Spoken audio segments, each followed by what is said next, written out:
Bagi pencinta alam, Pahang mungkin salah sebuah negeri yang wajib untuk anda terokai. Terlalu banyak destinasi dengan kepelbagaian tarikan seperti gua-gua yang penuh misteri dan tasik yang terbentang indah. Kehijauan alam juga satu faktor tarikan utama bagi para pelancong. Hai, anda sedang menonton Let's Get Lost bersama saya, Annie Mosha, dan pada episod kali ini, Annie akan lakukan satu aktiviti yang sangat mencabar dan memerlukan kekuatan tangan dan juga fokus yang sangat kuat, iaitu via ferrata ataupun dalam bahasa Italianya bermaksud laluan besi. Di mana Annie perlu melalui batu-batu menggunakan tangga dan juga kabel yang telah pun disediakan. Okeylah, sekarang ni Annie dah tak sabar dan ada rasa sedikit takut untuk lakukan aktiviti ini. Kita tak perlu tunggu masa yang lama, jom! Sekarang ini kita berada di Tasik Hati, Gua Kota Gelanggi, Jerantut, Pahang. Annie nak bawa anda semua untuk melakukan aktiviti pendakian menggunakan cara via ferrata atau laluan besi dalam bahasa Itali. Aktiviti ini melibatkan pendakian batu di lereng bukit, menaiki anak tangga besi ataupun stempel, rel dan kabel yang melekap pada permukaan batu dan menuruni cerun menggunakan tali untuk tiba di puncak. Fakta menarik, terdapat lebih 300 buah laluan via ferrata di serata dunia. Tasik yang berbentuk hati ini popular bagi mereka yang gemar berkelah, berkayak dan memancing ikan. Rasa segar apabila berdiri di sini sambil memerhati alam di sekeliling. Pusat aktiviti ini diberi nama Via Ferrata Tasik Hati, iaitu kawasan yang memang popular dalam kalangan penggiat dan peminat sukan lasak pada setiap hari dan di hujung minggu. Baiklah, sebelum kita mulakan aktiviti kita pada hari ini, kita dengar dulu taklimat keselamatan daripada akak dia yang dah berpengalaman lebih daripada 4 tahun dalam melakukan aktiviti via ferrata ini. Jadi Kak, apa alatan yang kita perlukan dan apa perkara yang boleh kita buat dan tak boleh kita buat? Okey, sebelum kita mulakan aktiviti ini, kita ada beberapa peralatan yang kita kena pakai. Okey, yang pertama kita perlukan helmet. Helmet untuk lindung kepala kita daripada batu-batu kecil yang jatuh daripada atas ataupun kepala kita terantuk lah. Peralatan kedua kita ada harness. Yang ni kat pinggang ni nama dia harness. Boleh tampung berat kita 2,500 kg. Oh, okey. Memang kuat. And then kita ada tali keselamatan. Ni tali keselamatan. Yang ni pun boleh tampung berat kita dalam 2,500 kg juga. Dan kita ada karabiner. Karabiner ni yang kita akan menggunakan semasa mendaki nanti untuk letak ke dalam kabel besi tu. Dan kita perlukan glove. Glove memang wajib untuk mendaki via ferrata sebab memang kita akan takut tangan kita bergeser kan. Dan kasut yang bersesuaian lah. Baik. Kita mesti pentingkan keselamatan kita semasa mendaki. Yang kedua, jangan terlampau excited. Bila kita terlampau excited ni sampai lupakan keselamatan diri. Itu saja tu jangan terlalu excited sampai terlupa nak pasang nak cangkuk ni bahaya Kalau jatuh memang out. Okey, jom kita teruskan tengok peralatan. Kita boleh tengok peralatan. Sebelum melakukan aktiviti lasak, kita perlukan peralatan yang sesuai seperti topi keselamatan dan harness. Pastikan juga anda membawa semua peralatan trekking anda. Jangan lupa juga untuk membawa pakaian tambahan dan air. Sambil mendapatkan peralatan, jangan lupa untuk mendengar taklimat daripada jurulatih mendaki. Tumpukan perhatian anda kepada penerangan mengenai cara-cara penggunaan peralatan serta panduan pendakian agar anda dapat sampai ke puncak tanpa berlakunya sebarang kemalangan. Pastikan semua peralatan lengkap dan selamat untuk digunakan. Annie sedang menuju ke checkpoint di mana Annie akan memulakan pendakian. Annie perlu berjalan merentasi kawasan yang penuh dengan pemandangan yang cantik. Sambil berjalan, sambil menyedut udara yang sangat segar. Pada masa yang sama, Annie sedang membina kekuatan di dalam hati untuk melakukan aktiviti via ferrata.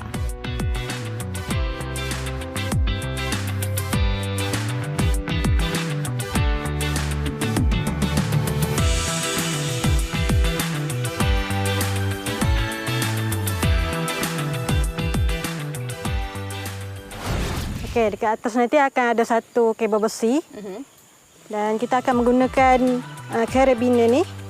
Dua karabiner ni. Ada dua. Yang tengah ni jangan guna. Okey, 2 ni pastikan dia akan masuk dalam kabel besi tu. Pastikan masuk dua-dua. Masuk dua-dua. Then biar je kita jalan. Sampai kat satu tempat tu kita akan tukar. Tukar karabiner ni satu-satu. Dah masuk betul, baru buka yang ni. Okey. And then pastikan bila nak tukar tu, kita pastikan lock dia ni. Sebab kadang-kadang dia akan berpusing. Dia pusing ke atas, jadi dia jadi macam ni. Pastikan betulkan. Betulkan, masuk betul. Okey, bila dah masuk satu ni, sebab apa? Kita ada backup yang satu lagi. Bila kita tergelincir, yang ni tak sempat masuk, kita ada backup satu. Contoh tergelincir kan? Okay. Kita ada backup, kita tergantung kat situ. Baik. Okey. Lepas tu kekuatannya, kalau kita tak klik betul, kekuatan dia akan berkurang. Dia akan tak elok ah. Dia dah tak balance lah. Dia tak balance. And then nanti ada satu lagi hanging. Yeah. Pastikan seorang-seorang, dia akan 2 ni kan, kabel besi, lepas tu dia ada lock sini. Pastikan seorang tarik sini, seorang lagi jangan, yang orang depan jalan, seorang lagi jangan tarik belakang. Sebab nanti tangan dia terkepit. Bila seorang tarik, tangan dia akan tegang kat sini. Jadi antara satu ruas ni hanya seorang je boleh guna, betul? Seorang atau 2. Tak ada tempat-tempat yang bila dia tarik, orang depan akan terkepit tangan. Baik. Kena sentiasa tengok orang depan belakang. Selepas mendengar taklimat mengenai penggunaan tali karabiner, kita boleh memulakan pendakian. Tips penting, pastikan anda menggunakan teknik pendakian yang betul dan mempunyai kekuatan tubuh badan yang optimum untuk mendaki. Sekiranya tidak, maka kecederaan boleh berlaku. Persediaan yang rapi daripada segi mental, fizikal dan logistik juga perlu diambil kira.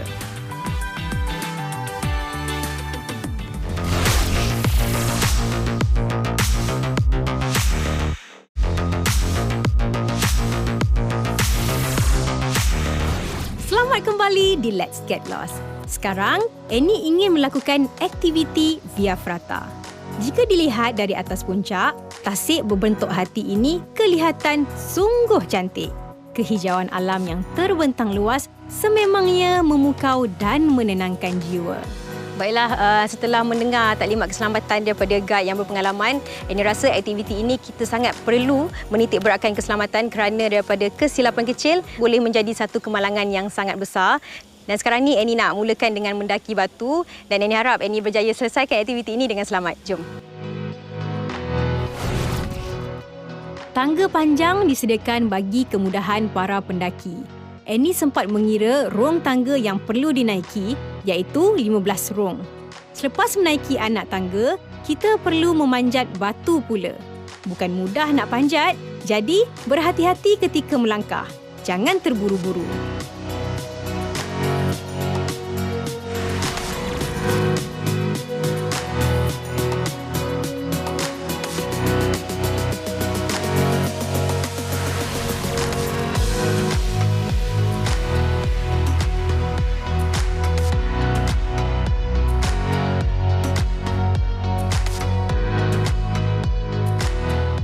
Laluan pendakian bersambung di sebalik batu tadi dan kita perlu mendaki dinding batu dengan bantuan tali karabiner. Mencabar juga sebenarnya aktiviti ini. Pastikan anda mempunyai pernafasan yang baik kerana aktiviti ini memang memakan tenaga yang banyak.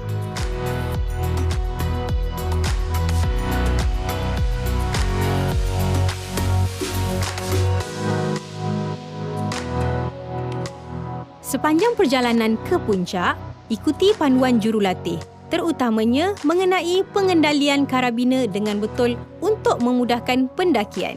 Baiklah, sekarang ni Annie sudah menukar posisi karabiner, harness pun dah terpasang elok. Jom kita teruskan pendakian. Baiklah, sekarang ni Annie dah berada di suku daripada perjalanan ini dan sekarang Annie berada di ketinggian 20 meter. Dan sepanjang perjalanan ni, apa yang Annie boleh beritahu memang sangat-sangat berbahaya dan banyak batu-batu yang rapuh. Kalau anda tengok, Annie boleh tarik batu ni. Batu kat sini sangat rapuh, jadi anda perlu berhati-hati dan tengok mana permukaan yang anda nak pijak sebab mungkin anda boleh jatuh akibat pijak batu-batu yang rapuh. Tapi jangan risau, ada tali keselamatan kat sini disediakan. Terdapat dahan pokok yang menjalar melalui celah-celah batu. Jadi, berhati-hati agar pakaian atau tali anda tidak terbelit di dahan. Teman pendakian Annie sangat penyabar orangnya. Dia menunggu sehingga Annie bersedia sebelum menyambung perjalanan. Jarak antara kami juga mencukupi membuatkan keyakinan Annie meningkat.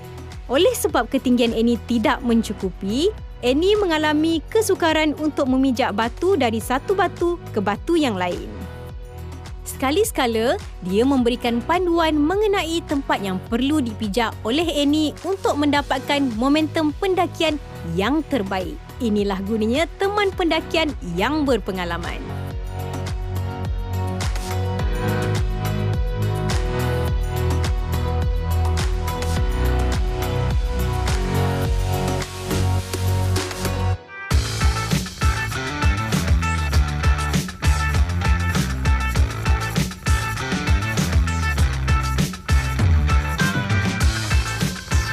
Di ketika ini, kita berada di tengah-tengah gua batu.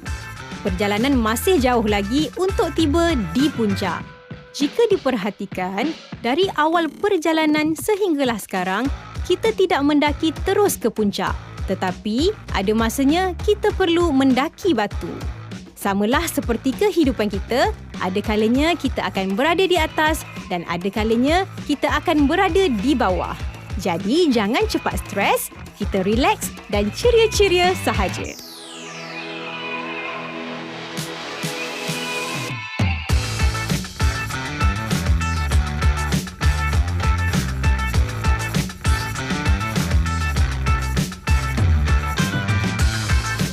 Pastikan pergerakan anda seiring dengan teman pendakian. Jika tersilap langkah, akan mendatangkan bahaya kepada teman pendakian kita.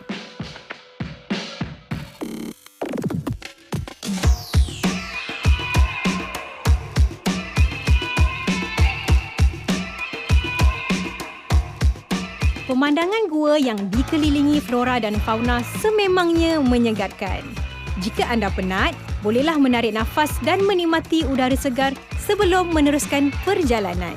Baiklah, setelah melalui laluan batu ni lebih kurang dalam 20 minit, Annie dah sampai ke checkpoint di mana Annie akan turun menggunakan zipline. Dan apa yang Annie boleh kongsikan kepada anda semua, aktiviti ini memang sangat-sangat ekstrim. Dan ada satu laluan tu yang berlumpur dan berlicin, agak sukar untuk Annie.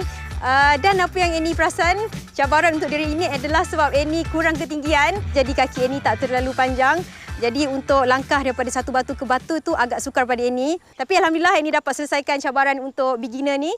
Dan yang paling penting, anda tidak boleh lepaskan karabiner ini kerana ini adalah salah satu tempat di mana kita bergantung. Dan sekarang ni Annie nak turun menggunakan zipline. Annie gembira kerana berjaya sampai di checkpoint pertama. Ternyata masalah ketinggian fizikal bukanlah halangan untuk melakukan aktiviti Via Ferrata. Jom kita ke checkpoint yang seterusnya.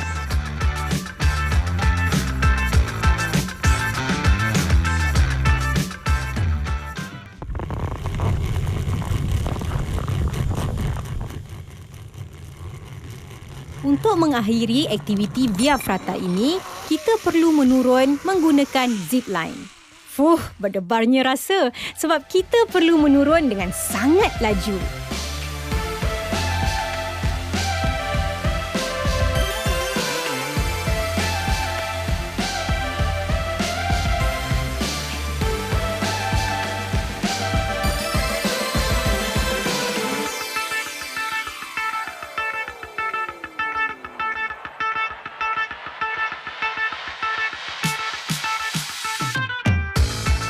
Sekarang, Annie dibawa masuk ke dalam hutan pula. Laluan ini dipenuhi dengan ranting dan daunan kering. Jadi, melangkahlah dengan berhati-hati.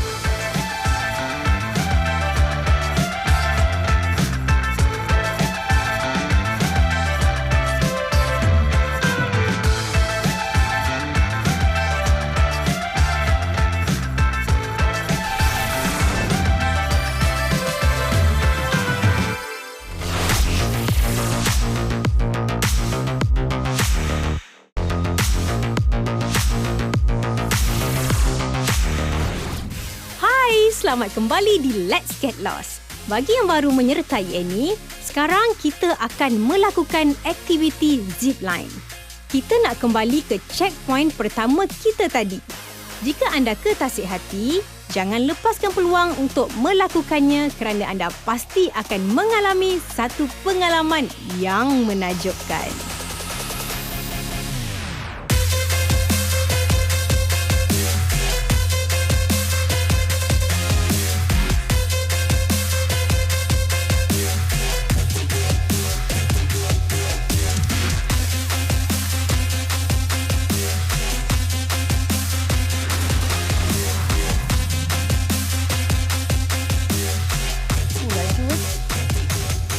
Baiklah, selepas Annie buat aktiviti via Prata, sekarang ni Annie nak lakukan aktiviti zipline pula pada jarak 200 meter dan pada ketinggian 30 meter.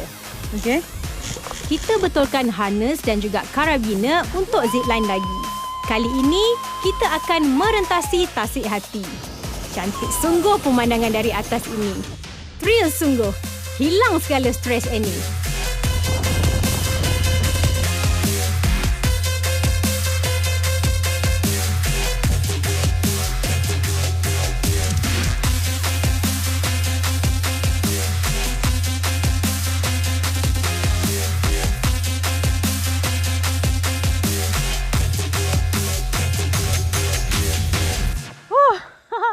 Annie baru je lepas buat zipline. Memang sangat-sangat seronok, rasa tak puas, rasa nak buat balik semula. Annie rasa kelajuan tadi lebih kurang dalam 30 hingga 40 km/h. So rasa sangat sejuk sebab angin kuat dan sangat-sangat memujakan.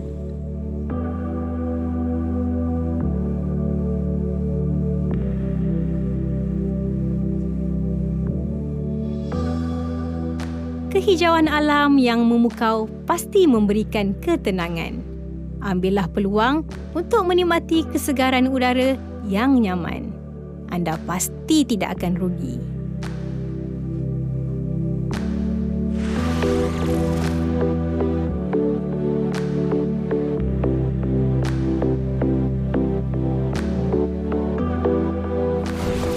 Baiklah, setelah melakukan beberapa aktiviti yang sangat mencabar dan sekarang ni Annie dah rasa penat. Sekarang ni Annie nak tenangkan minda, nak relaxkan badan. Annie nak bermain dengan air dan mencuba aktiviti kayak di Tasik Hati. Tasik ni dipanggil Tasik Hati kerana dia berbentuk hati yang sangat comel. Jom kita main air.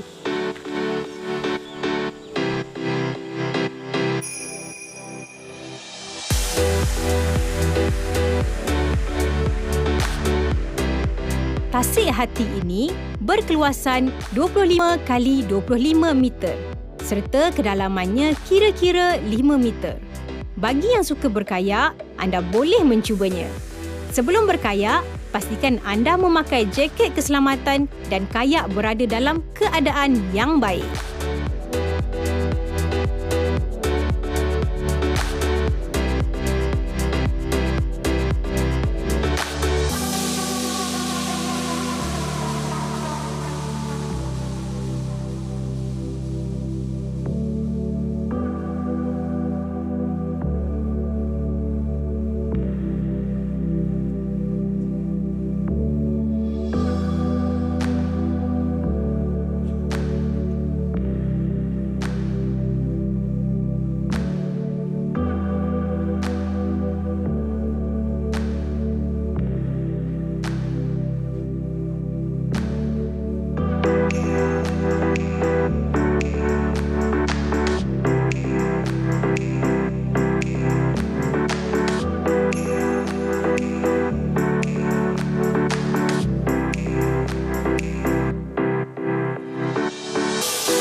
Berkayak dapat menguatkan otot-otot kita dan memberikan ketenangan jiwa. Kita boleh berkayak perlahan-lahan di samping menikmati keindahan alam. Puas hati dapat merentasi Tasik yang nyaman ini.